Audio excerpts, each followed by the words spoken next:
कालू बाबा का श्राप। गांव के बाहर एक पुराना पीपल का पेड़ था, जिसके बारे में कई कहानियां प्रचलित थीं। लोग कहते थे कि वहां कालू बाबा की आत्मा भटकती है। कोई भी रात के समय वहां जाने की हिम्मत नहीं करता था।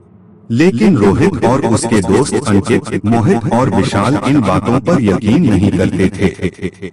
एक दिन मजाक में वे आधी रात को उस पीपल के पेड़ के पास जाने का फैसला करते हैं। आधी रात का रहस्य। रात के 12 बजते ही चारों दोस्त टॉर्च लेकर वहां पहुंचे। चारों ने हंसते हुए कहा, देखा, यहाँ कुछ भी नहीं है, सब अंधविश्वास है। मगर तभी तेज हवा चलने लगी और पेड़ की टहनियां अजीब तरीके से हिलने लगी, जैसे किसी ने उन्हें पकड़ रखा हो। अचानक पेड़ के पीछे से एक परछाई निकली, एक लंबी डरावनी आकृति जिसके लाल जलते हुए आंखें थीं। श्राप की सच्चाई। वह परछाई धीरे धीरे उनकी ओर बढ़ने लगी।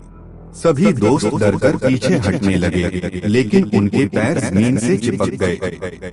अचानक एक गहरी डरावनी आवाज आई, तुमने मेरी शांति भंग की है, अब तुम यहाँ से जिंदा नहीं जाओगे।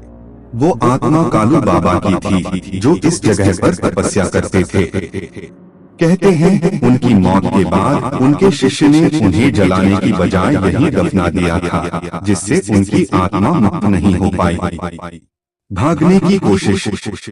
डर के मारे विशाल जोर से चिल्लाया और तभी उनके पैरों की जकड़न खुल गई। चारों दोस्त जान बचाकर भागे, लेकिन जैसे ही वे गांव की सीमा में पहुंचे, हवा रुक गई।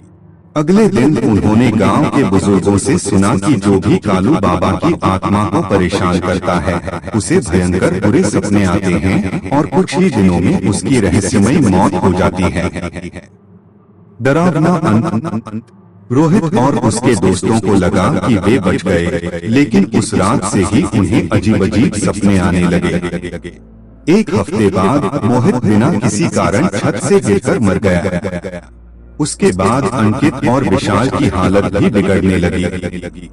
रोहित समझ गया कि वे एक भयानक श्राप के शिकार हो चुके हैं और शायद अगला नंबर उसी का था। क्या आप भी रात में अकेले पीपल के पेड़ के पास जाने की हिम्मत करेंगे?